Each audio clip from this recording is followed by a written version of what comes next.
ሰላም ጤና ይስጥልን። የተወደዳችሁና የተከበራችሁ የቻናላችን ተከታታዮች እንደምን አላችሁ? እንኳን ወደ ቻናላችን በሰላም መጣችሁ።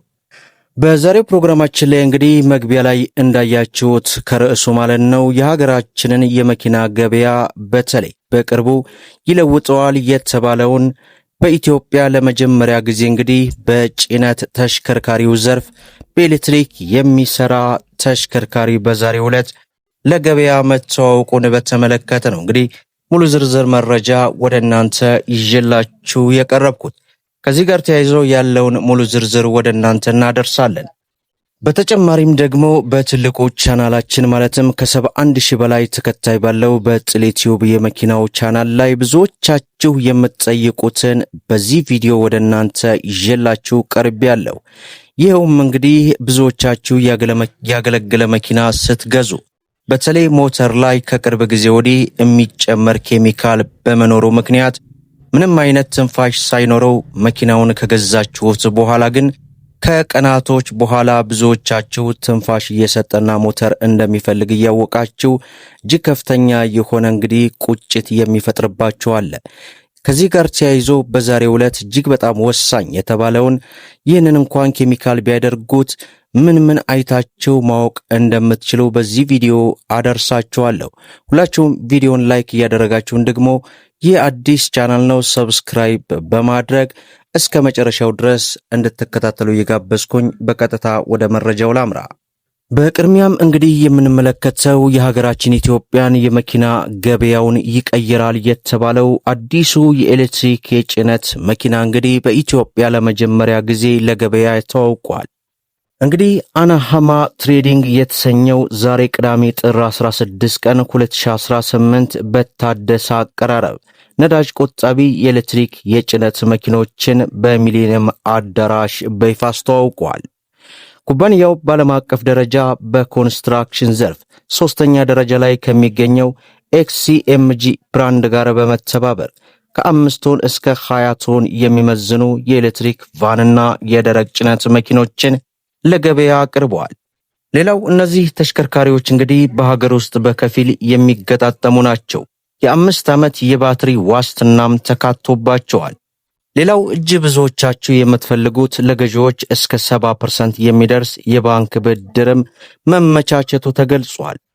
በቦታው ላይ እንግዲህ የተገኙት የትራንስፖርትና ሎጂስቲክ ሚኒስትር ዴታ አቶ በሮ ሐሰን እንደገለጹት መንግስት ለነዳጅ ድጎማ የሚያወጣውን ከፍተኛ ወጪ ለመቀነስና ከአካባቢ ብክለት ለመላቀቅ ታዳሽ ኃይል ላይ ለሚሰሩ ተቋማት ልዩ ትኩረትና ድጋፍ ይሰጣል። አናሃማ የመንግስትን ስትራቴጂ በመደገፍ ቀዳሚ ሆኖ መገኘቱን ሚኒስትር ዴታውም አድንቀዋል። በአቶ ሀብታሙ አለማየሁ የተመሰረተው አናሃማ እንደ አባይ ግድብና የጫካ ፕሮጀክት ባሉ ትልልቅ ስራዎች ላይ አሻራውን ያሰረፈ ድርጅት ነው። ኩባንያው ከማሽነሪ ኢምፓክትና ኪሳራ ባለፈ ማህበራዊ ኃላፊነት በየዓመቱ 72,000 አቅመ ደካሞችን ይመግባል። የማዕድን ማውጣት፣ የ5 ኮከብ ሆቴል ግንባታና የምግብ ማቀነባበሪያ ኢንዱስትሪዎችን ለማዘጋጀት ዝግጅቱንም አጠናቋል። ከተመሰረተ 15 ዓመታት ያስቆጠረው አናሃማ በጅቡቲና በኢትዮጵያ የኤክሲኤምጂ ብቸኛ ወኪል በመሆን የኮንስትራክሽንና የትራንስፖርት ዘርፉን ወደ ዘመናዊ ኤሌክትሪክ ኃይል ለማሸጋገር በቁርጠኝነት እየሰራ ይገኛል። ምናልባትም እንግዲህ ይህ መረጃ በዛሬው ዕለት ለገበያ አስተዋውቋል። በቅርቡም በአጭር ጊዜ ውስጥ ለገበያ እንደሚቀርብ ይፋ ተደርጓል። እኔም መረጃው እንደደረሰኝ ተመልሼ የምሰራላችሁ ይሆናል። ሌላው እንግዲህ መግቢያ ላይ እንደገለጽኩላችሁ ብዙዎቻችሁ እንግዲህ መኪናን ስትገዙ ማለትም ያገለገሉ ተሽከርካሪዎችን ስትገዙ በተለይ እኛ ጋር እንኳን እኛ ራሳችን አምነንበት አስፈትሸን ካልሆነ በስተቀር በፍጹም አንሸጥም። ነገር ግን የተለያዩ ቦታዎች ላይ ስትገዙ ማለት ነው ምንም አይነት የሞተር ትንፋሽ ሳይኖረው ነገር ግን ቤታችሁ ከሄዳችሁ በኋላ 1-2-3 ቀን ከቆየ በኋላ ሞተር ሰርቪስ መጠየቁን ስትመለከቱ ብዙዎቻችሁ እንግዲህ የምትጨነቁበት ሁኔታ አለ። ይህንን ለመቅረፍ እንግዲህ በዛሬው ዕለት እጅግ በጣም ወሳኝ የሆነን መረጃ ነው ይዤላችሁ የቀረብኩት። በመጀመሪያ ደረጃ የሞተሩን ትንፋሽ በኬሚካል ቢደብቁት እንኳን እንዴት ማወቅ እንችላለን? ሻጮች ወፍራም ኬሚካልን እንደ ኤስቲፒ ወይንም ኸኒ ኦይል ያሉ በመጨመር የሞተሩን ድምፅ ዝም እንዲልና ትንፋሹ እንዲጠፋ ሊያደርጉት ይችላሉ። ይህንን ለማወቅ የሚከተሉትን መንገዶች መጠቀም ደግሞ የእናንተ ኃላፊነት ነው። የመጀመሪያው እንግዲህ የሞተር ዘይቱን መለኪያ ወይንም ሊብሎውን አውጥታችሁ በጣታችሁ እሹት። ዘይቱ እንደ ማር የሚጣበቅ ወይንም ከመጠን በላይ የወፈረ ከሆነ ትንፋሽ ለመደበቅ ኬሚካል ተጨምሮበታል ማለት ነው። መደበኛ ዘይት ቀጭንና የሚንሸራተት መሆን ስላለበት። ሁለተኛው መኪናውን ረዘም ያለ ርቀት ትነዱታላችሁ። ኬሚካሉ መስራት የሚጀምረው ሞተሩ ሲሞቅ ነው። ማለትም የገባበት ኬሚካል መስራት የሚጀምረው ሞተሩ መሞቅ ሲጀምር ስለሆነ መኪናውን ቢያንስ ለ20 እና 30 ደቂቃ በፍጥነት በመንዳት ሞተሩ በሚገባ እንዲግል ማድረግ።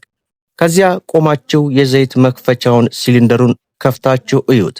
ትንፋሽ ካለው ያኔ ይታያል። በተጨማሪም የጭስ ቀለምን ማየት።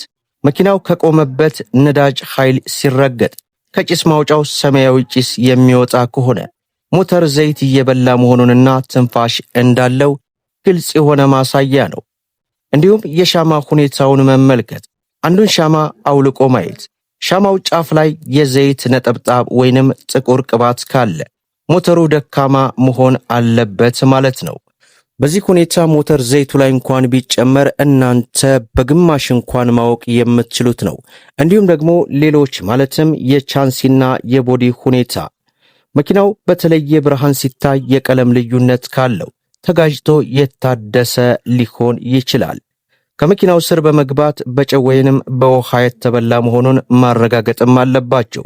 በተለይ ከባህር ማዶ አካባቢ የመጡ መኪኖች ለዚህ ተጋላጭ ናቸው። እንዲሁም ደግሞ መኪናው ስታስነሱት ዳሽቦርድ ላይ የቼክ ኢንጂን ወይንም ኤቢኤስ ወይንም ኤርባግ መብራቶች መጥፋታቸውን አረጋግጡ። ሻጮች ወይንም እንግዲህ ባለቤት እነዚህን መብራቶች በኤሌክትሪክ ዘዴ አጥፍተው ሊያታልሏችሁ ስለሚችሉ በኮምፒውተር ማስመለስ ወይንም ማየት ብልህነት ነው። ሌላው ደግሞ ማርሽ በሚቀየርበት ወቅት የሚንገጫገጭ ወይንም የሚቆራረጥ ከሆነ የማርሽ ሳጥኑ ወይንም ጊርቦክስ ችግር አለበት። እንዲሁም ፍሬን ሲይዙ መኪናው ወደ አንድ ጎን የሚጎተት ከሆነ የፍሬን ወይንም የጎማ ስርዓት መስተካከል ይፈልጋል። ስለዚህ ያገለገለ ተሽከርካሪን ከመግዛታችሁ በፊት እነዚህን ነገሮች ቼክ ማድረግና ማወቅ ይገባችኋል ለማለት ያክል እንግዲህ የብዙዎቻችሁን ጥያቄ ለመመለስ ያክል ነው። ከዚህ ጉዳይ ጋር ተያይዞ እናንተስ የሚሰማችሁ ሐሳብ አስተያየት ምንድነው? በኮሜንት ስጡበት። ቪዲዮን ላይክ እንዲሁም ደግሞ ይህንን አዲስ ቻናል ሰብስክራይብ በማድረግ ቤተሰብ ሁኑ እያልኩኝ ለዛሬ ያስኩላችሁ መረጃን ይመስላል። እስከ ፍጻሜው ድረስ አብራችሁን ስለቆያችሁ ልባዊ ምስጋናችንን እየሰጠን በሌላ ቪዲዮ እስከምንገናኝ ወሰላሙ አለይኩም ወራህመቱላህ